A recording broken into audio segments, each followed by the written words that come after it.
The day after Thanksgiving is called Brown Friday by plumbers in America because it is their busiest day of the year.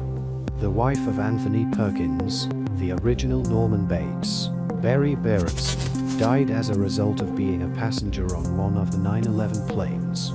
The thumbs up sign is believed to have originated from Chinese pilots.